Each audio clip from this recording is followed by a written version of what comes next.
All right. You ready? You ready? Yeah. All right. You gotta get closer. Yeah, I'm So, ready. all right, cool. So we just finished a session with the family, the nephews, nieces, cousins, godchildren, about financial literacy. And Cadence and I decided to do a recap live, talking about what we learned during that session on financial literacy. So just so you know, we covered stock market, we covered what happens with interest rates, and where to save your money, and we also talked about entrepreneurship and what else, Cadence? Yeah, employees. You got to get closer. I can't hear you. And employees. Being employees. All right. So please stay close because I can't hear you when you back up. Cool. All right. So I mean, you don't get that close, but okay, right there. That's good. So what did you learn during the phone call? That even okay, so let's use employees. So if you think you don't have an employee, you do have an employee. So you taught us that an employee can be a $1 bill, and if you put it in the stock market, it can work for you like an employee would work for you in real life. So you technically have an employee, just not generally. Yep. And we talked about understanding where we put our money and why we think certain things are safe versus others, and we talked about savings accounts. And for anybody watching this who thinks, oh, my kids are too young to really understand these concepts, kids, what age did you start learning about investing? Cadence, can you Yep, hear? I said three. Okay, please pay attention. I All right. am. I heard you. Okay, so with her being three, you can start talking to your kids as early as three about the market, about investing in ways to grow their money.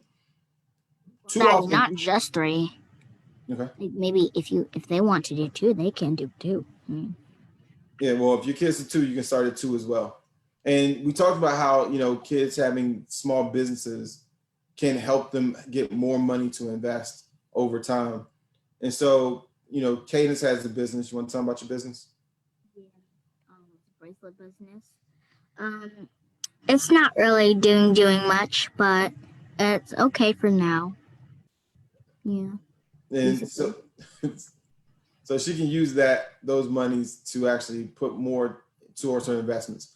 But we had what, like around seven or so, maybe nine of our net nieces and cousins and godchildren on the call.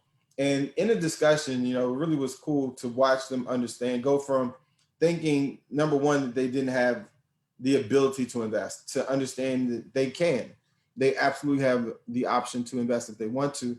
But then also, like, understanding, we talked about emotions of investing and where, what makes you happy. So, Cadence, can money make you happy? No, no, it does not make me happy. Yeah. So money doesn't make you happy. And in the space, some people sometimes think money does make them happy, No, it but doesn't. it doesn't. And getting investments and getting a higher rate of return on your money just gives you more options, and it gives you the ability to affect others, to help people out more. And that's what you want. You want to have the ability to make decisions not on what you can afford, but what you want to do. Very often we grow up in these environments where everything we decide is based on what we can afford to do, not what we want to do. And we need to change that for our children, where they can actually grow up in an environment where they do what they want to do versus what they can afford to do. And even the language we speak with them, like, oh no, we can't afford that. We can't afford that. If we started changing that to, we need to figure out a way to invest to increase our revenue so we can afford it. And we start talking about essentially a planning strategy to acquire additional money versus we just can't do it because we don't have it right now. And my wife oftentimes talks about the power of yet. And it's true. Like, if there's things you can't do, it just means you can't do it yet. But if you stay true to, learning, raising your awareness on the financial markets and how to play your money, because it can be real estate too. It can be entrepreneurship. But the three best ways to increase revenue for an individual are real estate, stock market, and entrepreneurship. So, Cadence, what do you think about the session today? I think that. I think that it's like makes sense because you need to learn that sometimes you won't always have what other people have, but that's okay. Only if you try hard enough, you might reach that point where you have what someone else has. Mm-hmm. Is it important for us to have what other people have? No, I couldn't hear you. it's it's not important for us to have what other people have because, Are like, you leaning on the laptop? Because I just can't hear you. Are you playing with it? Okay, go ahead. you can't like not everybody will have the same thing that you have, so you gotta be flexible sometimes. Yep. So stay right there and just talk. Don't move. Right here. Because I can hear you right there. Um, we just wanted to really go live to tell you all that was our Christmas gift to the family this year, is to talk about finances. And the reason it's a gift is because those are the things that are going to stand the test of time. Those are things that the children are going to be able to take into to the rest of their life. And it's cool. If you want to give just regular gifts, there's nothing wrong with that. But you really have to think of what type of impact is your gift to your family members going to have on their life, not just the moment they unwrap a gift and get excited. Again, nothing wrong with it, and we're not saying that you should stop getting gifts, but you really should have a thought of what are you doing for the long run of their life. Will they call you when they're 20 saying that they don't have any money for something because we didn't take the time when they were 7 or 8 or 4 to show them the right ways to actually save money and invest it and use the proceeds for things that they need later on in life? Will they call you one day saying they have an emergency and the emergency is a couple $1,000s and you have to now pay it because you didn't show them how to save for themselves when they were younger, so they don't have any choice but you.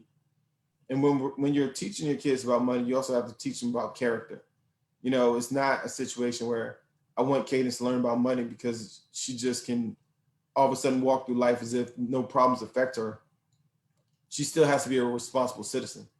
And she knows that it's her goal. Well, what do you know about being responsible for your community? That it's important to be responsible because sometimes people If won't you can have move to the left a little bit. Yeah, there you go. sometimes people don't have what you have all the time, and you kind of have to know that you're kind of lucky that you have some things, even though like you don't have it all, but you have some things, and that's also very important. Yep.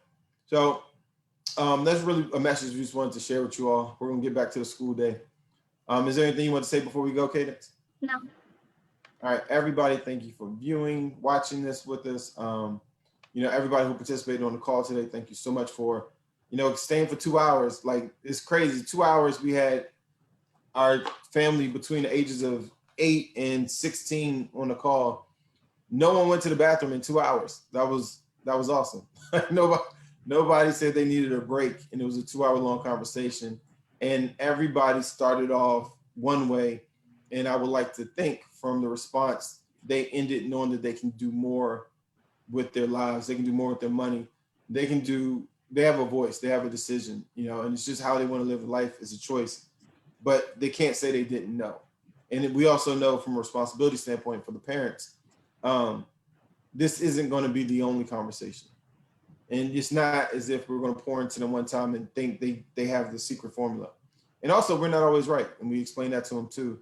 They're going to have a perspective sometimes that we don't, that we can learn from, and actually we can become better as well.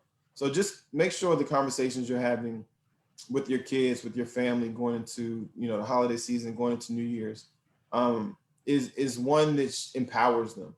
It's one that lets them know that they do control their fate. They're not a victim of just what happens in the world. They're not a victim of, well, nobody's giving me an opportunity or nobody allowed me. Those things shouldn't happen. They should know that they can create the platform to make their success. They don't have to wait for somebody to give it to them. So thank you for watching. Thank you for all of the positive feedback everybody's been giving just in regards to being financially literate. This was our gift to our family this year. In addition to everybody who sat through it, we gave them a nice cash gift. But they didn't know they were getting it till the end. And we wanted to see who stuck around, and they all stuck around. So they all get it. So hopefully they'll use the money for investing. Talk to you all later. Bye. Bye.